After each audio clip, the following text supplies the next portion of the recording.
Osiris. Welcome to the Saint Disruption Podcast, where brilliant musicians, poets, and visionaries come together to share their creative collaborations and explore what it means to be human in these times. I am Natalia Clavier from Argentina. And I'm Andrei Matorin, originally from Brazil. And we are Voxmana.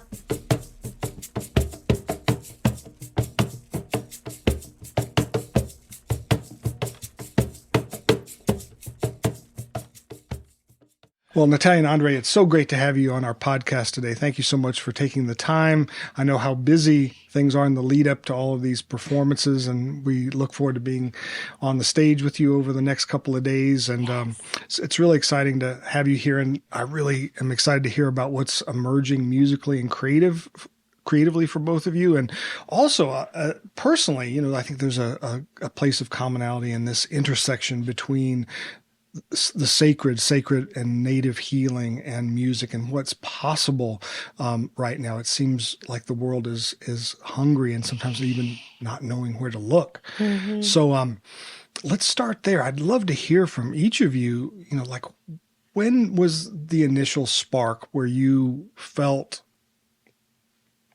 knew that there was something for you in this intersection between healing and music? For me, it was definitely later in my career. When I look back, I got the first hints when my first album came out in 2008.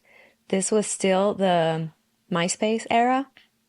And I remember getting a message on MySpace from this person saying, "Oh, I love your album so much, and I play this song Azul because it cures my headache when I had a night of drinking the morning after, like I'm hungover, and like it's wonderful." And then I got another message. This woman was grieving the loss of her child, and he was very tall, and they call him Tree, and she was listening to my song El Árbol, which means the tree.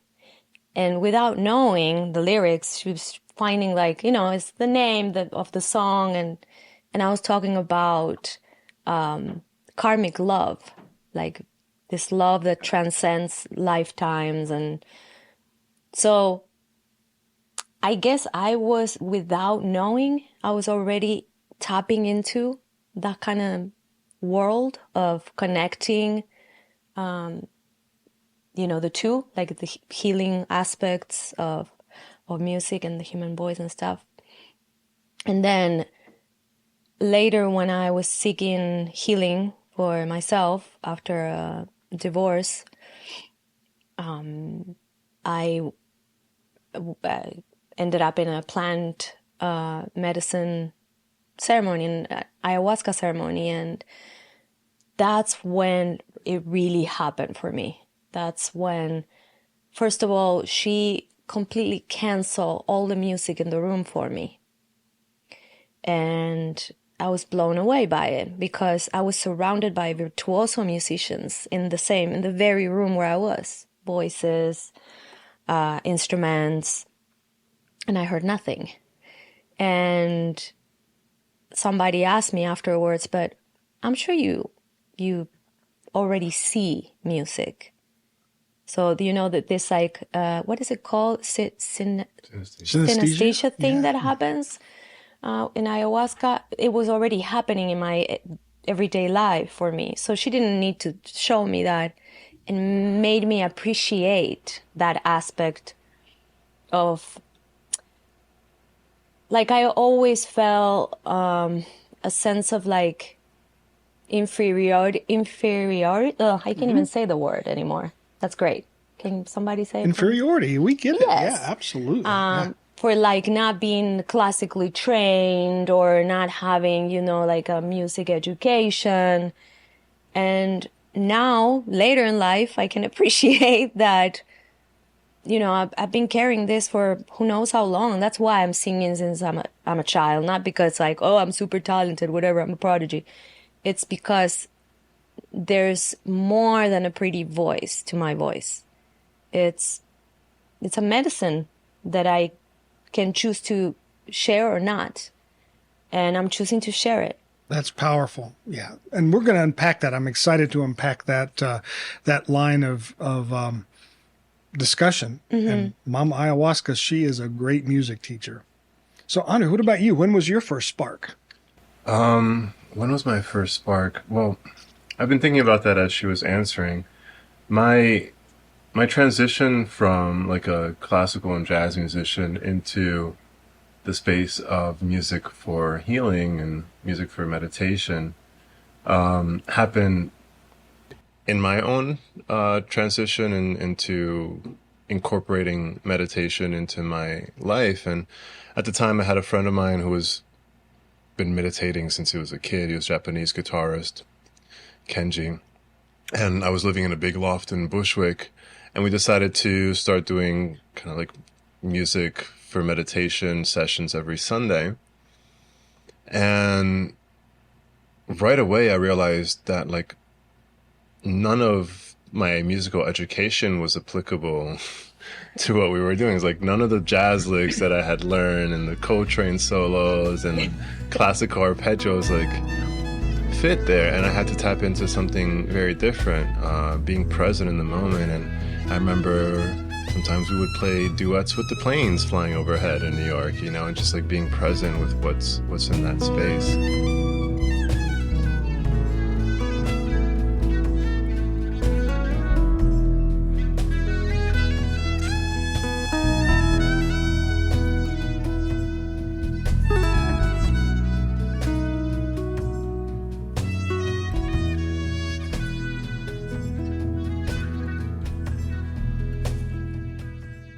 Being from Brazil, it wasn't for a long time that it took me a long time to realize, you know, I was born in Brazil. I grew up playing violin and studying in the US and studying in Europe in a very classical environment until I started playing jazz at 14. And I think what attracted me to jazz was the African influence, was the medicine of the drums, of the swing, of the blues, of all of these melodies, which aren't as present in the classical repertoire. I think there's medicine there as well, but a different type of medicine. And in the process, as I deepened my relationship with music for my own healing and for the healing in spaces and in my relationship with cacao, which we were talking about earlier, which also is a very powerful healing medicine. I had this, for years, I had this inspiration of reconnecting with native traditions, again, being from Brazil and recently discovering that I do have like Mesoamerican blood, and but even before that, wanting to like just go into the jungle and connect with these songs and really, to me, which are the voice of you know, Pachamama, of Earth. And so little by little, I've been doing that. Oddly enough, the container that I've been connecting with is actually the Mesoamerican traditions in Mexico, and learning the medicine songs, the Temazcal songs, the Sundance songs, and where that comes from energetically, even through the Mayan traditions, and figuring out now how to bring that in. And of course, I was bringing up Brazil because I feel like I've only recently realized how much of that medicine is infused in so much of Brazilian music, so much of the melodies. That's why, I mean, to me, like, it's hard to find melodies that are so poignant and powerful that like touch your soul as much as a lot of the melodies that are written coming out of Brazil. And I think it's because there was such a mixture of different traditions and also of the indigenous medicine ways in the country. Well, it makes it very powerful that you two have come together considering your, very complementary and very different foundations. It's that there's always medicine in when people come together from really diverse and different backgrounds. I have a question as a person who is whose background is science and mathematics. I have to say that I am deeply personally irritated by the notational convention of music. And I think about Pythagoras, he's, from what I understand historically, he was the one that kind of like set the seed crystal for what we now know as, structured Western harmonics and notation and everything.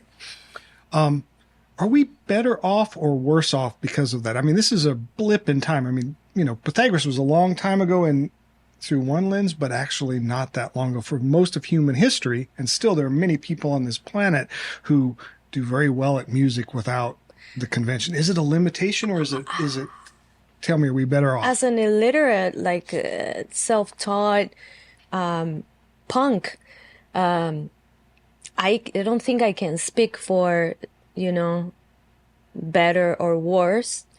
I can only speak from what I don't know. And so, again, like when I was able to move past feeling inferior, I think it's pretty freeing. The fact that you don't have the notion of the notation. At the same time, it could expand certain aspects of your craft. So this is me coming from complete ignorance. It's an interesting question. Very interesting, yeah. I think for many reasons. On one hand, when you look at Pythagoras, I'm actually not entirely familiar with his structure around music, but from what I understand of geometry and his relationship to it, he probably had a different relationship than the modern tuning that we have. I think also there's such a thing as a Pythagorean tuning, which I think is more based in sacred geometry than what we have now, whereas now basically we have modern music that's perfectly out of tune because we needed to simplify it so that everything works well within an octave and things repeat well within an octave. And I've been thinking about it a lot recently because before we needed to develop calculus in order to create equal temperament, which we have now, so that each octave repeats in a similar way and each key sounds the same. And we didn't want that before because the piano, like each key would be out of tune and you kept going up in intervals and you would end up in a different place. But really what that created was a spiral. And, you look at a lot of spiritual and a lot of different healing modalities and teachings, and spiral is always a very powerful symbol and metaphor for the Kundalini, the serpents and medicine and talking about codes, it's a powerful code there. And so we've stepped away from that and to a certain extent created this like perfect disharmony in our modern music, which is something that you don't hear in Gregorian chants or in even choral music because the singers are going to naturally tune into like perfect harmonies. And so on one hand, that structure has allowed our, I think, somewhat limited cognitive understanding to structure music in a way that is easier for us to understand and to play around with in theory, which allows for certain things that might have been more difficult to achieve without that structure. But at the same time, we're also losing, I think, the healing power of like perfect harmony, of sacred geometry within our intervals as well, which is very different, which is why I think so many people, when you hear like a chorus that's like, a choir that's like really singing in tune, and it just resonates with your body in a way that a perfectly tuned piano cannot. because it's not relating to those sacred geometry relationships the way that that nature does, and that you see in flowers, and that you see in plants, and that you see in vortexes and water. Like all of that is sacred geometry, and we've stepped away from that a little bit in our modern tuning. Well, you know, Ornette Coleman's way of addressing that, the whole harmolodics system, was a really interesting, you know, and like when you actually enumerate it, it's a spiral. It was a beautiful attempt at kind of coming back to a more emotionally original way of annotating musical expression. What a cat. Wow. Yeah. So tell us a little bit about your new project. I know that you're performing at the Leaf Festival this weekend, and you're moving from EDM to IDM. That's correct. Tell us about that. Yeah. That's correct. Natalia's journey from EDM with Thievery Corporation to IDM, intentional dance music with Voxmana. Yeah. How did we come up with that term? It's because ecstatic dance and movement and embodiment. Yeah, I mean, I think it goes back to our, like, the whole foundation of where we created the music from, which was making sure that whenever we had a production session, before we even played a note, we would sit down together and check in with each other, maybe meditate, cleanse the space, and make sure that before we ever recorded anything, we had cleared whatever was in our space, whether it was a heartbreak or a new love or any like thing triggering in our careers or in our lives and our families. And so there was definitely a very profound level of intention with what we were creating. We didn't know necessarily what was going to come out of it, but we wanted it to be from a place that was centered and Present. Yeah, present. And Was it your first time working like that? yeah, for Mine me as too. well. I've never worked like that before in music.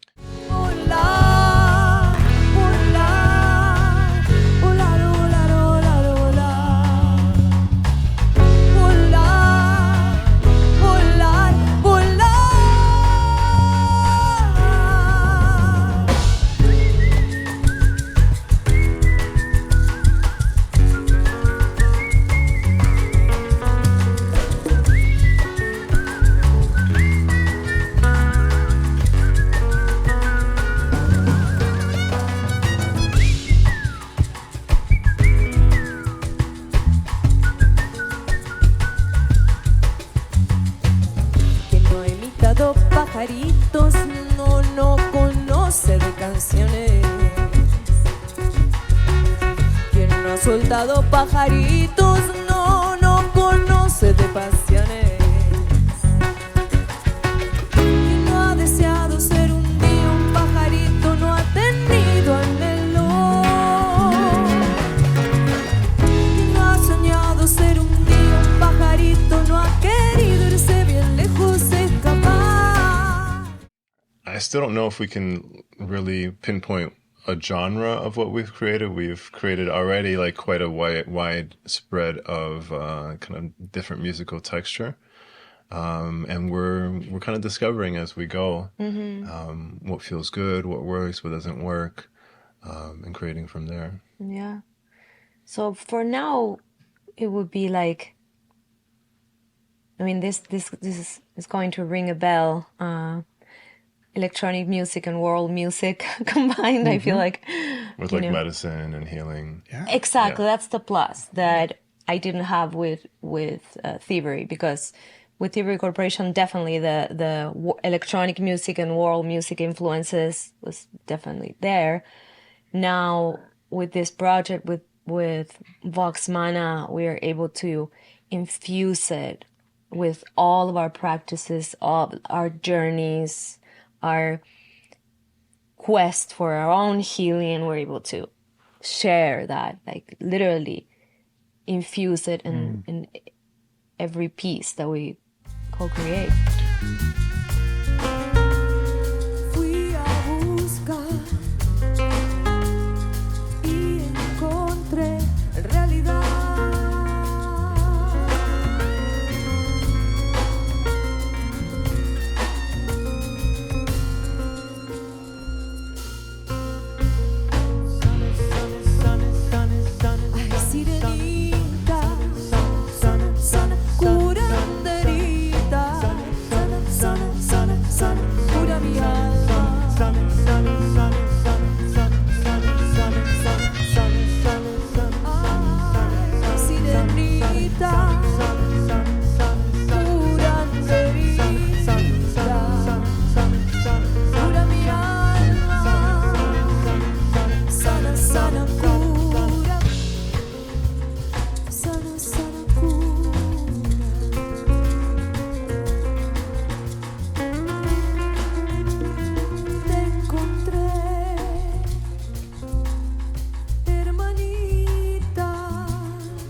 One of my elders says that for every moment, especially in ceremony, for every moment, there's a rhythm, there's a pulse, and there's a melody.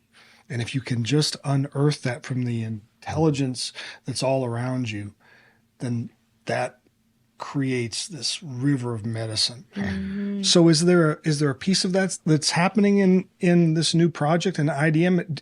Do you have a different way of approaching the creative process? How's it working from the nuts and bolts perspective?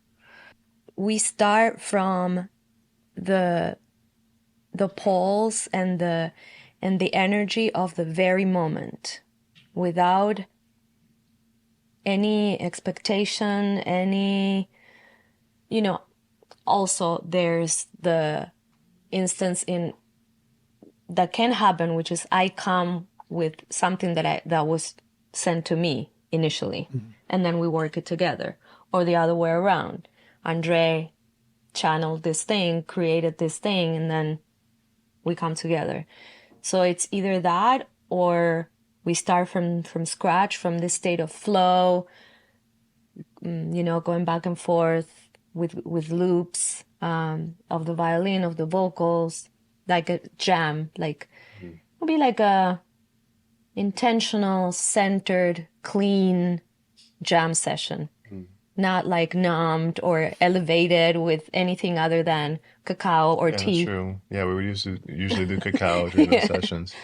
And even when you or myself bring something like of our own, it's pretty much always been rooted in a space of our own healing, of mm-hmm. our own process. And then we together kind of bring that and elevate it to something new. Definitely, yeah. And what's your ideal venue for this sacred work? Ideal venue? I mean, thinking big. Notre Dame? Well, yes. Yeah. Well, I mean, a cathedral is not going to have... I'm just kidding, yeah. The best type of acoustics. I don't know, honestly...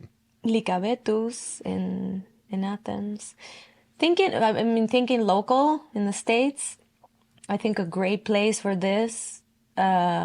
like in a large scale would be Red Rocks because of the sacred land, the amphitheater setting. Yeah, I think a place that has a really strong connection with the land. Yeah. Whether it's in the jungle or in the desert or... Yeah. Venue where we did not a typical performance, but more like a holding ceremony space for cacao. Last night, the listening room, beautiful venue for a smaller very intentional venue. Space. Yeah. A church, for sure.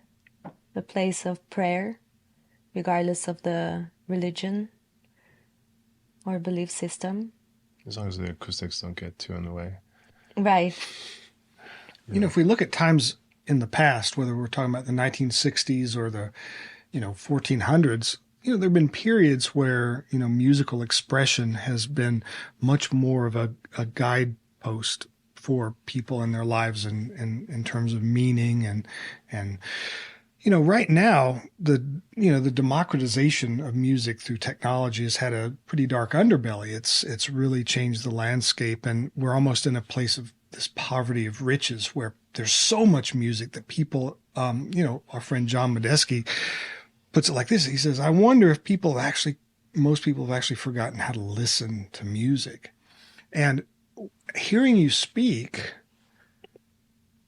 for me, begs this question. Is what you're doing and what other like-minded and like-hearted people are doing, is this actually what will bring the relevance and the true transformative and illuminative power of music kind of back to the people in this time?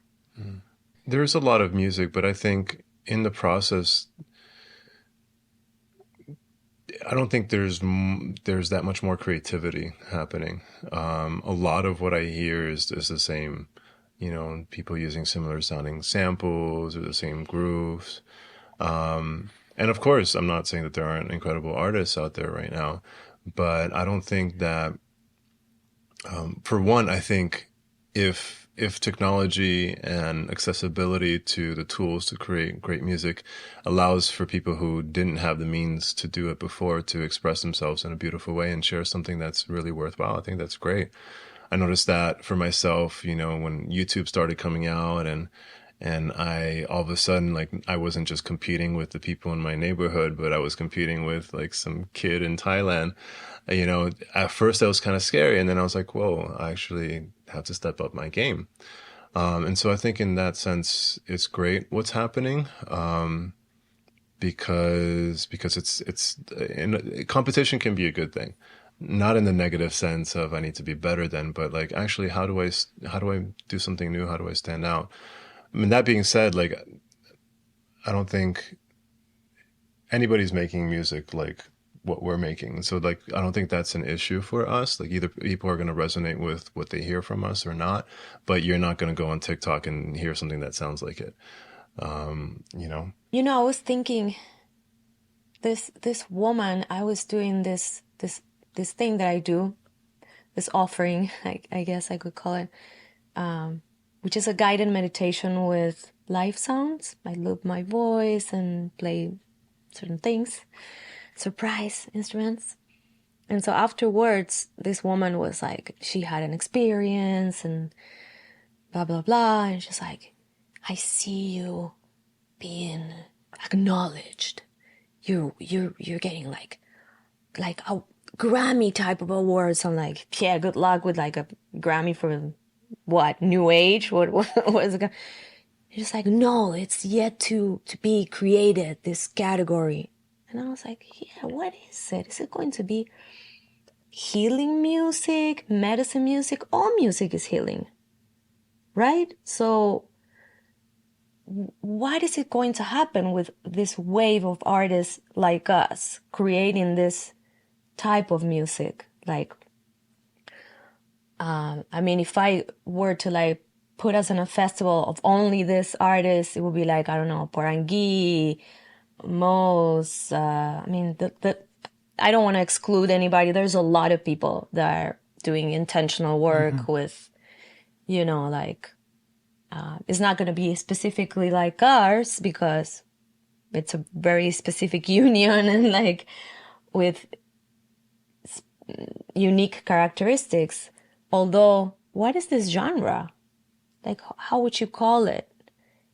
Does it deserve a name and a space so then it can reach more people? Because all these awards and stuff like are losing relevance in a way, and at the same time, they help spreading the word. That's what they do, you know. And so, in a way, I think there is like an empty space in which this thing could be put and elevated, and so it can get to more people.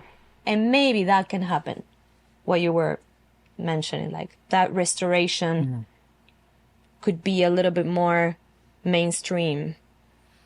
Well, you know, before the pandemic, you know, there was this huge emergence of transformational festival culture that had, at least from my perspective, a lot of the same flavor of intentionality. Let's come together in new ways to elevate consciousness, to be intentional on how we connect rather than, you know, what we know has characterized, you know, festivals in the past, oftentimes crazed, drunken free-for-alls. So it is hopeful. And I'm curious, are you all hopeful about what's coming? You know, I always look at my dog and how she never loses hope for that treat, for that pet, for that, you know, let's go on a walk kind of thing. And that inspires me to keep it simple and keep, you know, that presence that a dog has that is so hard sometimes for us humans. And then I can get, you know, to this place of hope. But then when I go on streaming platforms and I see what the music that comes out and the amount of releases per day, not per week, per day. We're talking about thousands. And then I get really discouraged. And then I have to look at my dog again. Remember her face. And that's where I'm at. That's a good place to be. And our animal relatives are free of so much of the the things that encumber us. Lack of, reflexive self-consciousness is actually a bit of a relief. What about you? Are you hopeful about what's ahead for humanity and for this planet? To be brutally honest, my approach to reality is taking responsibility for what I create with my mind, with my consciousness, and I know it's unconventional and very unpopular to say that everything is perfect and where it needs to be. In the traditions that I've been studying, instead of saying aho at the end of a share or something like that, we say ometeo. And ometeo refers to duality, refers to yin and yang, masculine, feminine, light and shadow. And it's really beautiful to see that ancient tradition, to begin a sentence and to end a sentence, they would start with yin yang, like light, shadow, good and bad. Except like this is instilled as the very essence of how they communicate. Nothing exists without its opposite. And sure, there's plenty of things to look at in the current state of the world and judge and criticize, and there's plenty of things to be grateful for. And one can't exist without the other. You cannot be grateful for the joy without being grateful for the pain, the suffering as well. And so for me, it's about being here now. I'm grateful for now. I don't need to be anywhere else. I have everything that I need. And it's not about the future. I also think that one of the things, I've been asked this a lot recently, having just moved to Mexico, and I forget this a lot of times, but one of the things that attracted me to that culture was right away understanding that as a society, they have a different relationship with death than we do in Western world. And I think a lot of the issues that we've created on this planet are because we're afraid of death, or because we're afraid of suffering. And we have a certain view of what it means to die, of an ending, of something dark, and if we're able to shift our view away from that, then there's a continuum of existence. There's a oneness of consciousness that to me is very comforting. And so, a lot of what we talk about with hope is like we're trying to survive as a species or this and that, but like just being rational and logical, like no species has ever lived on forever, and the idea that humans will live on forever is very illogical. But consciousness and life and the universe and something greater than that maybe will, and maybe that is the source that we all come from. So I wouldn't say I'm hopeful, because I'm just grateful for being here now.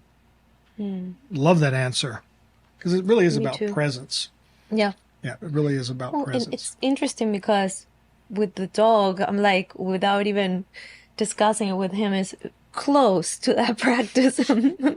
I mean, the dog is so simple, right? It's like the dog doesn't know anything other than presence, right?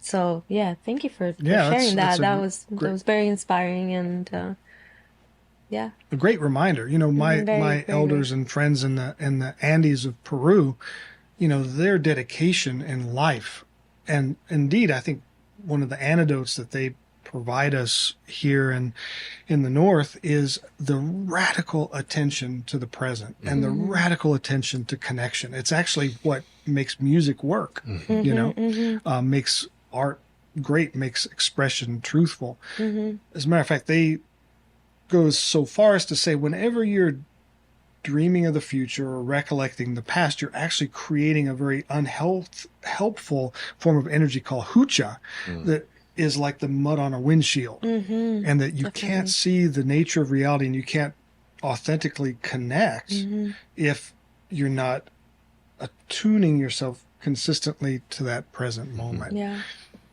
And that allows, whether we're talking about Ornette Coleman or talking about the work that y'all are doing, that is what allows that vibrational medicine to emerge that creates those moments of oneness, those moments where we understand that the dualities aren't in opposition, creates the harmonies that actually will, hopefully buoy us to the next positive step in our evolution. And death is an interesting thing too. It's like so bad. we are, there's a lot of money to be made in a culture that has a lot of fear of death. I recently read the new trend for composting bodies versus cremating. Well, definitely the cemetery thing is, there's no more room. What are you doing? There's no more room. Stop doing that. But then cremating creates pollution, right? So now there's these companies who created this pretty much like composting beds for deceased So human you can bodies. eat your grandmother. That sounds Well, lovely. it's a little less cannibalistic. It's more like like it becoming trees. Your loved one becomes a plant or a tree, Or you can turn your grandma into an eggplant or whatever you want. But it is lovely that people are actually bold enough to experiment with these things. Yeah. I was in Brazil last year for an event, kind of like a conference / festival, and they invited a few Amazonian leaders to speak. In this case, they were both women, one younger, one older, both activists. And the older one kind of like interrupted the end of a conference at one point, and just like she was very fiery and beautiful, like warrior spirit. And she told a story, and I won't tell this whole story, but the end of the story was basically how, humans come from the earth. They're born from the earth. And when we die, we return to the earth. And we fertilize the earth. Right. With our bodies. Without the casket, right? The problem is the casket. and in the process, in the process of giving back, because, while we're alive, we're consuming food, and this is part of this experience. But what kind of fertilizer do we want to be for the earth when we go back? And I think, when you're talking about that, you can talk about the physical plane of like, what foods do we want to ingest in our bodies so that when we return to the earth, what frequencies are we putting back into the earth? But I think also, when you're thinking about your thoughts and your consciousness and things like that, what kind of thoughts, what kind of energy do you want to nurture and bring back to the earth when we pass?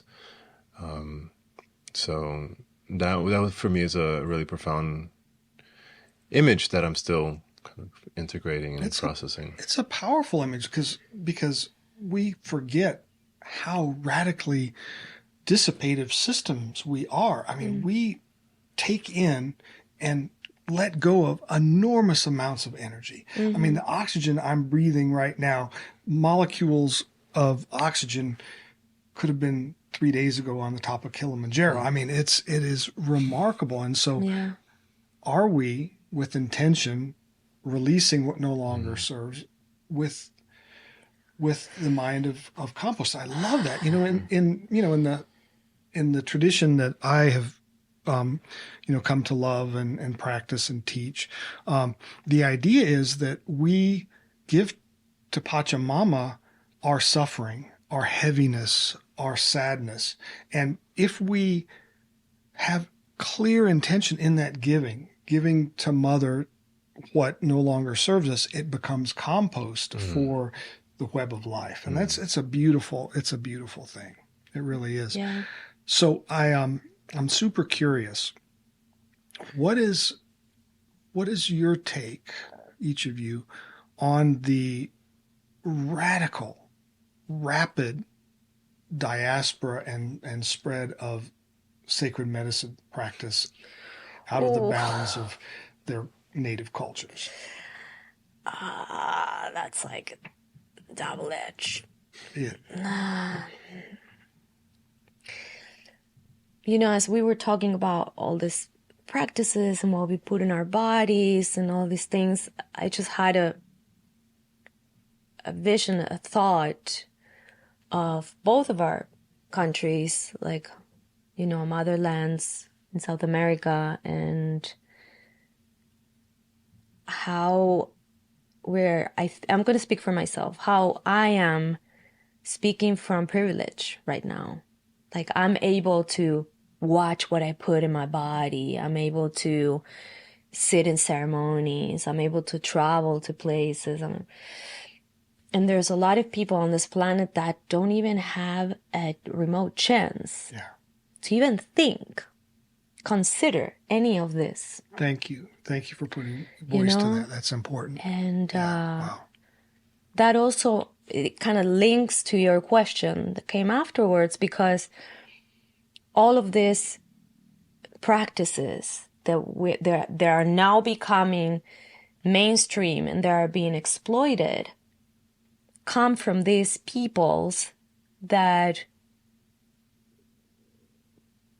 the white man, I mean, I don't like saying white man. I don't like making that distinction, but it happens. It's happening with our nature. But the greed and the colonization have been systematically for centuries trying to kill these peoples.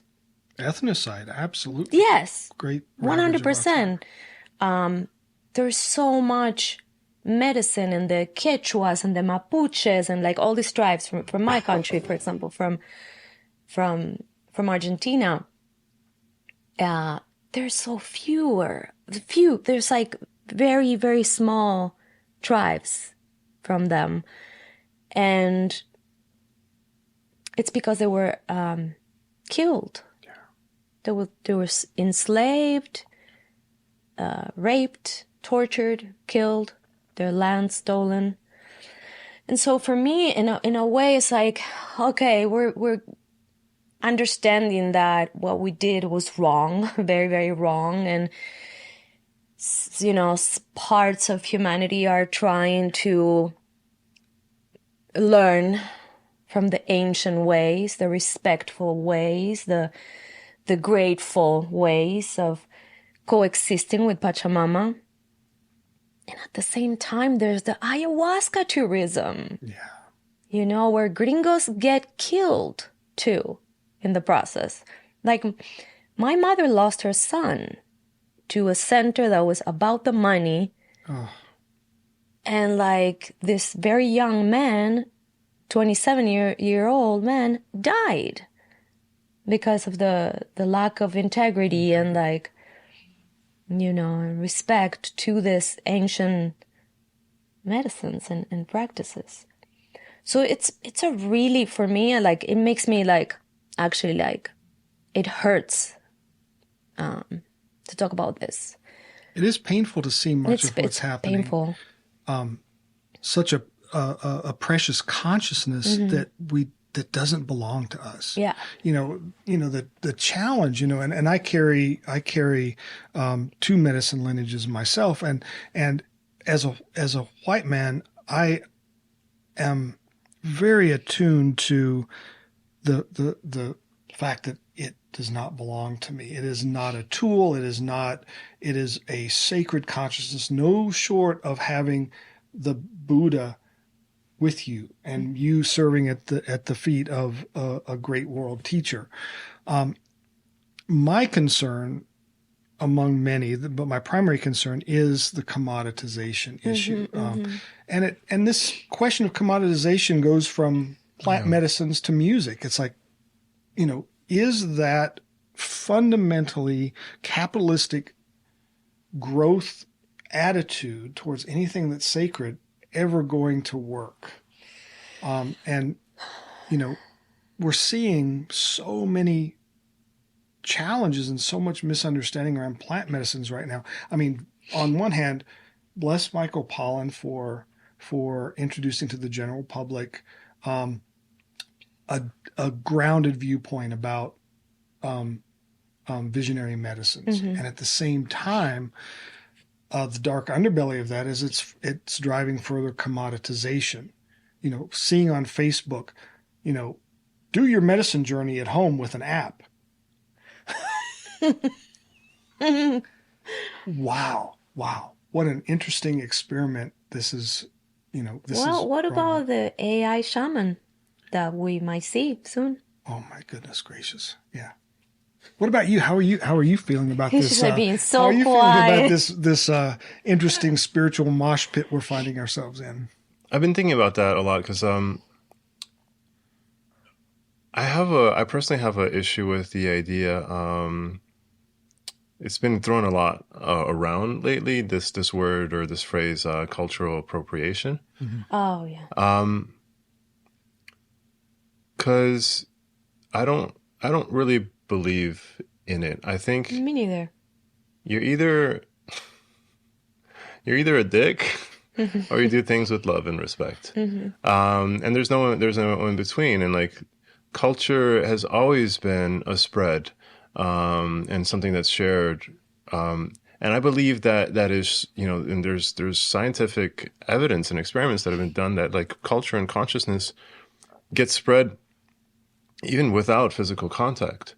And so I think, you know, when we talk about that in music and in art, it's like it's a shared human gift. I think there's two different.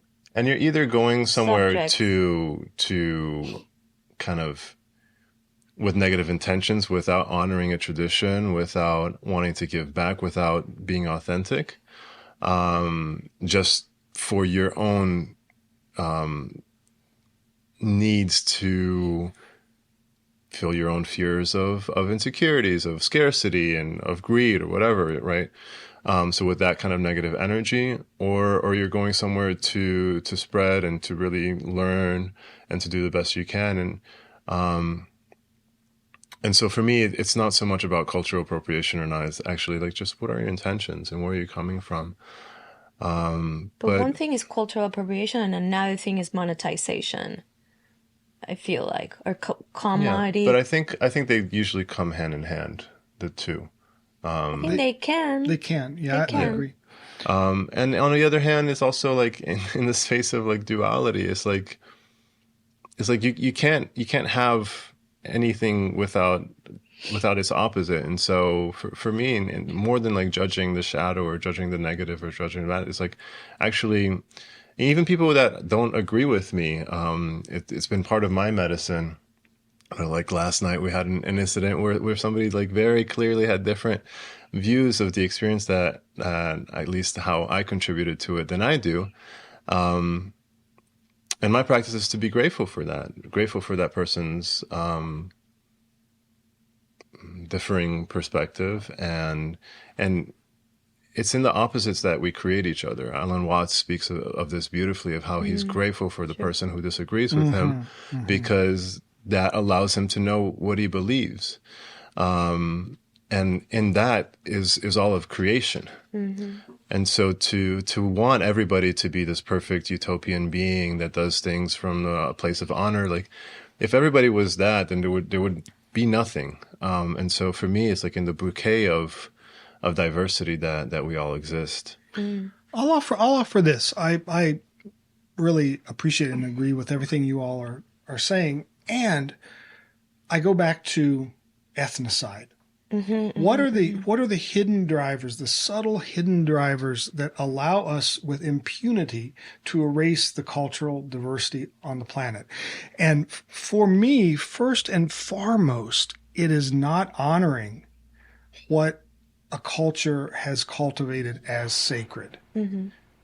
And that means not if you're going to, inherit a piece of that for yourself, you have to be invited. you have to learn the whole system, especially the uncomfortable parts that you may not want to invest in. There's deep renunciation and deep sacrifice. And the third thing is permission. You know, it's like I have elders that have taught me so many things that they went to the, you know, one of them, I was adopted by a Cherokee elder, and she went to her grave not giving me permission to share about 70% of what she taught me. And I will honor that to my grave, because the teaching held something so precious. And I have to understand that it was for me.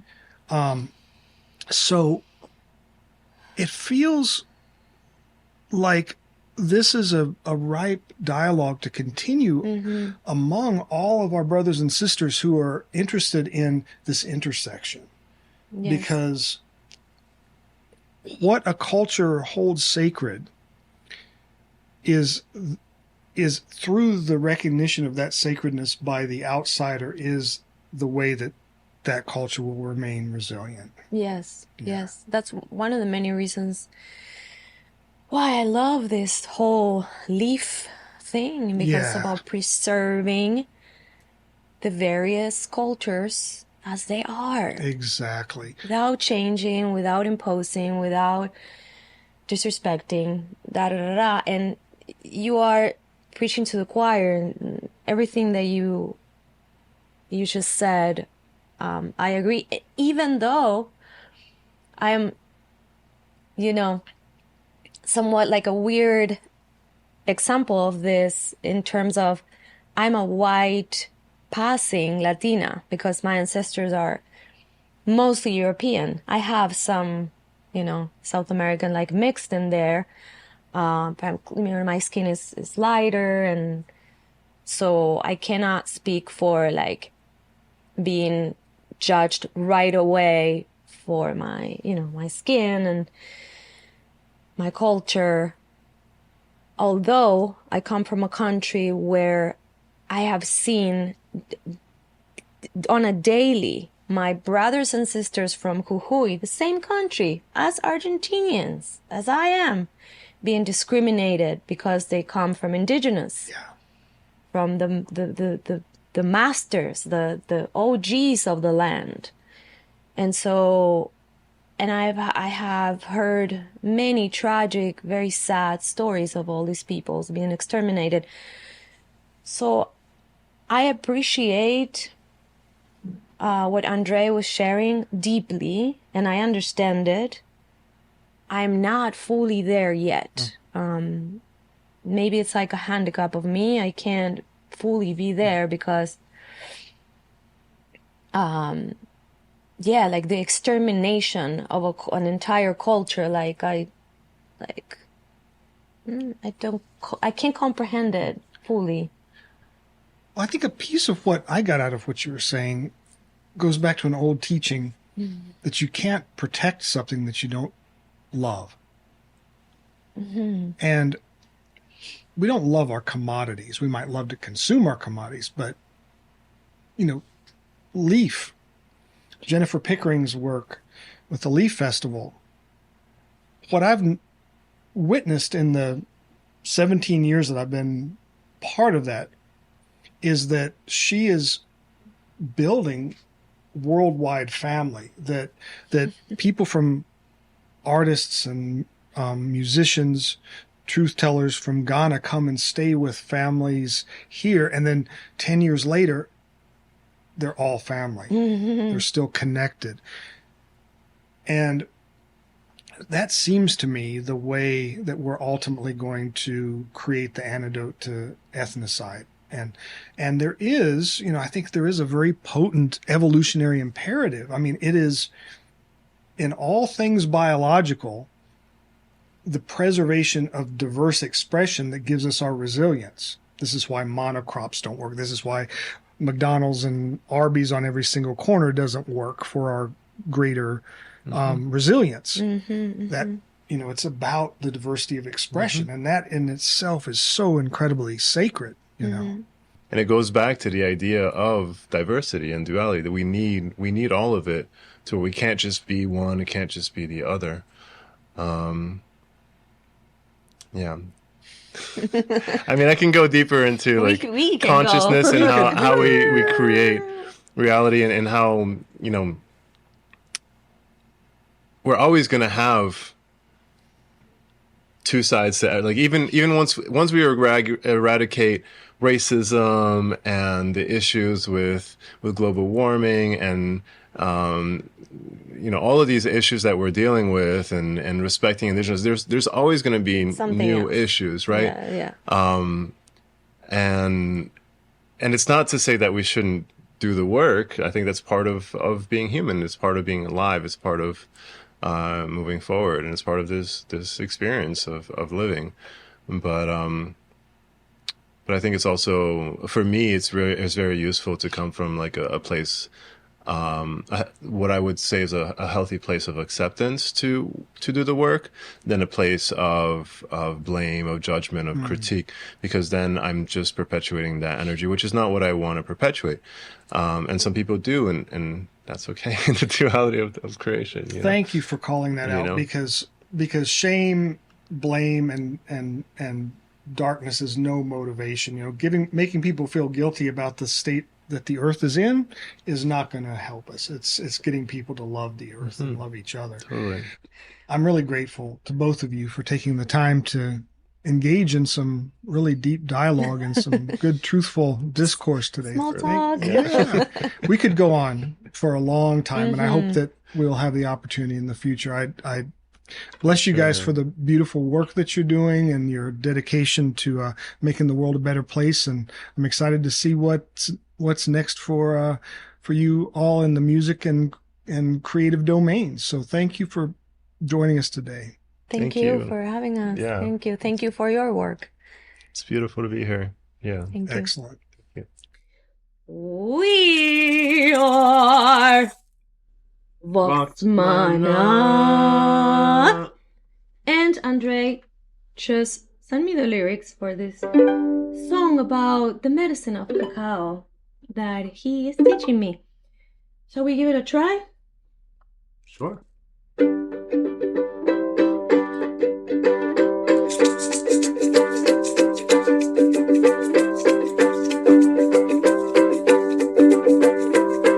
Vida sagrada terra, cura o meu coração, ensina e regenera, com amor e compaixão. Sangue da sagrada terra, cura o meu coração, ensina e regenera, com amor e compaixão. E quando a vida parece amarga, a dor é só uma ilusão. Alimentamos as nossas almas e os nossos corpos com gratidão.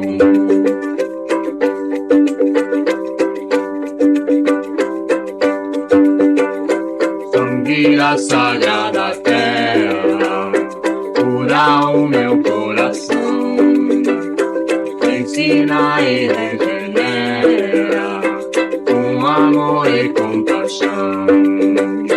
Sangue da sagrada terra, cura o meu coração, ensina e regenera, com amor e compaixão.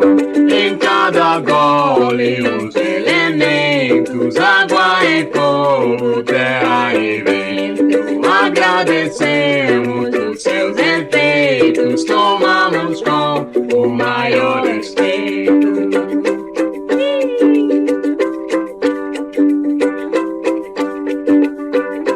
Sangue da sagrada terra, cura o meu coração, ensina e regenera, com amor e compaixão.